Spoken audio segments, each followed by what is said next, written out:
বন্ধুরা, আজকে আমি আপনাদের সামনে নিয়ে এলাম ডিমের চপ। যেমন মুচমুচে তেমনি খেতে সুস্বাদু।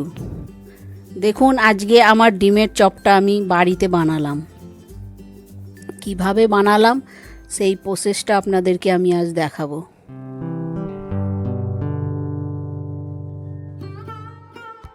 এবার আমি আলুর স্টাফিং বানাবার জন্যে দেখুন কড়াইয়ের মধ্যে আমি সর্ষের তেল দিয়ে দিলাম এবং এর মধ্যে আমি কুচি করা পেঁয়াজ, কাঁচা লঙ্কা কুচি করা এবং আদা কুচি করা আমি এর মধ্যে দিয়ে দিলাম। এবার এই সব কটাকে আমি লাল করব না, একটু হালকা টাইপের করব। যখন ওটা হালকা হয়ে যাবে তখন আমি এর মধ্যে দেখুন গাজর কুচি দিয়ে দিলাম। আপনি আরও সবজি কিছু দিতে পারেন, তো আমাদের গাজরটা পছন্দ করে বলে আমি গাজর কুচি করে দিয়েছি।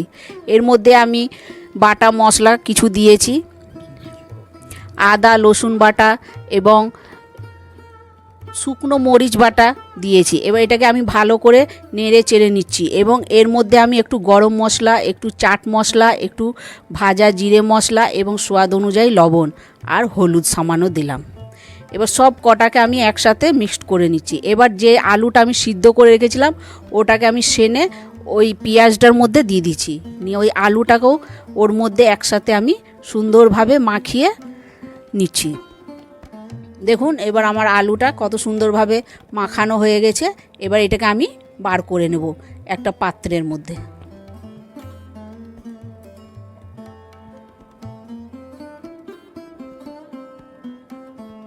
এবার এর মধ্যে আমি একটু ধনে পাতা কুচি করে দিয়ে দিয়েছি। ধনে পাতাটা দিয়েছি একটু স্বাদের জন্যে। ধনে পাতা যে কোনো তরকারিতে বা কিছুতে দিলে আপনার দেখবেন টেস্টটা লাগে আরও ভালো চলে আসে। এবার আমি একটা থালার মধ্যে দেখুন ব্রেড ক্রাম্বটাকে নিয়ে নিয়েছি এবং এটাকে ভালো করে ছিটিয়ে রেখে দিলাম। এবার দেখুন আমার ঘরে দেশি ডিম ছিল মুরগির, ওটাকে সিদ্ধ করে নিয়েছি। আর দেখুন আমার ওইদিকে আলুর স্টাফিংটাও হয়ে গেছে। এবার আমি ডিমটাকে 2 পিস করে নিচ্ছি। আপনারা গোটা চাইলে গোটাও করতে পারেন, অর্ধেকও করতে পারেন, যেটা আপনাদের ইচ্ছা হবে সেই অনুযায়ী করবেন। কিন্তু আমি আজকে অর্ধেক করেই আপনাদেরকে দেখাচ্ছি ডিমের চপটা। যে কোনো ডিমের, হাঁসের ডিম, মুরগির ডিম, পোলট্রির ডিম, হ্যাঁ, আপনি বানাতে পারেন। এবার আমি হাতে সামান্য তেল তালুতে মাখিয়ে নিলাম। এবার দেখুন ওই আলুর যেটা আমি করেছিলাম ওটাকে আমি একটু চ্যাপটা করে আমার হাতের তালুর মধ্যে করে ওর মধ্যে অর্ধেক ডিমটা আমি দিয়ে দিলাম। এটা পুরো ডিমটাকে আমি কভার করে দিলাম এবং ডিমের আকারে আমি বানিয়ে নিলাম।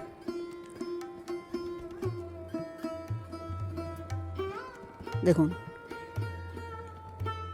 আর একটাও আপনাদেরকে দেখিয়ে দিচ্ছি। ওই হাতে তালুর মধ্যে আপনি চ্যাপটা করে ওই অর্ধেক ডিমটা দিয়ে আপনি ডিমের আকারের মতন করে নেবেন।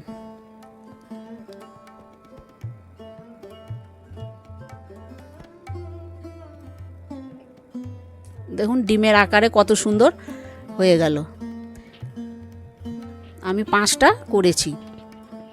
এবার একটা বাটির মধ্যে আমি একটা ডিমকে ফাটিয়ে নিলাম। এর মধ্যে আমি দিব কর্নফ্লাওয়ার আর লবণ দিয়েছি আগেই, আর ওটাকে আমি ভালো করে মাখিয়ে নিচ্ছি। কর্নফ্লাওয়ারটা এই জন্যে দেওয়া যে আমার ডিমটাকে মুচমুচে করে রাখবে। এবার দেখুন আমি এবার একবার ওই ডিমের গোলার মধ্যে ডুবাবো। দেখুন, এবার ব্রেড ক্রাম্বের মধ্যে আমি একবার মিশিয়ে দেবো, ভালো করে কভার করে দেবো।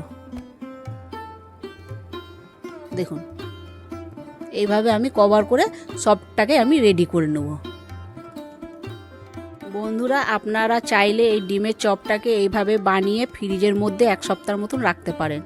আপনার বাড়িতে কোনো মেহমান এলে বা আপনাদের ইচ্ছে হলে তখন আপনারা আবার এইটাকে তেলে ভেজে আপনারা পরিবেশন করতে পারেন। দেখুন আমার দ্বিতীয়টাও রেডি হয়ে গেছে। দেখুন আমার সব ডিমের চপগুলো সব রেডি হয়ে গেছে। এবার আমি তেলের মধ্যে ভেজে নেব। দেখুন আমার কড়াইটা গরম হয়ে গেছে, আমি রান্নার তেল নিয়ে নিচ্ছি। ভাজার জন্য যতটা লাগবে সেই পরিমাণ মতন আমি তেল নিয়ে নিলাম কড়াইয়ের মধ্যে। দেখুন তেলটা আমার গরম হয়ে আসছে। এবার এর মধ্যে আমি ডিমের চপটা দিচ্ছি একটা একটা করে। আমি লাল করে মুচমুচে মতন ভেজে নেব। দেখুন আমি 3টে দিচ্ছি, 3টেকে একসাথে আমি ভেজে তুলে নেব। আমি আঁচটাকে মিডিয়াম করে দিলাম, আমার তেলটা খুবই গরম হয়ে গেছিলো। হ্যাঁ, আপনারা মিডিয়াম আঁচেই করবেন, তাহলে সুন্দর হবে।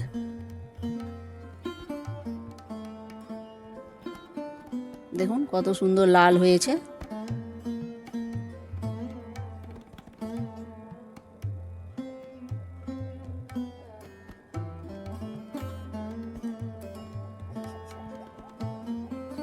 দেখতেই পাচ্ছেন আমার ডিমের চপ 3টে ভাজা হয়ে গেছে। আবার বাকি 3টে আমি দেখুন ভেজে নিচ্ছি।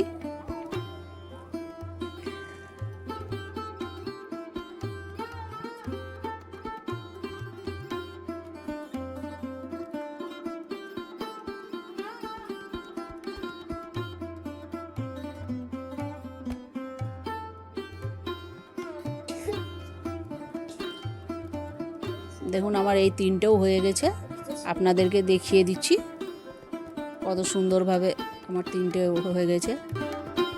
দেখুন আমার ডিমের চপটা পুরোটাই আমি ভেজে আপনাদেরকে দেখাচ্ছি হাতে করে। দেখুন কত সুন্দর আমার ডিমের চপটা হয়েছে, একদম ডিমের আকারেই। তাহলে বন্ধুরা আমার এটা কেমন লাগলো রেসিপিটা কমেন্টে জানাবেন, এবং শেয়ার, লাইক এবং সাবস্ক্রাইব করবেন।